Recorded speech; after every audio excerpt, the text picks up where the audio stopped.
si Julie Mahidongan nitong Miyerkules. Ayon sa kapatid ng nawawalan ng isa sa agent na si Carlo John Velasco, handa sila harapin ang proseso ng pagsasampa ng kaso gawa ng ganitong kalagayan. Pasalamat ang mga pamilya sa pagtutulungan nang inilimitahin siya ng pangalaman para lumasin ang krimen. Tulad na lang ng paghahanap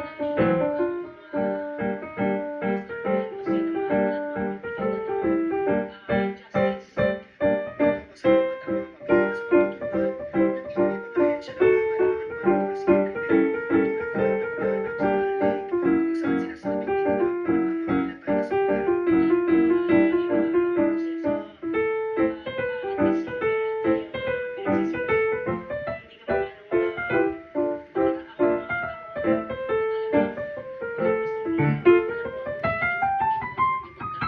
na sombrero.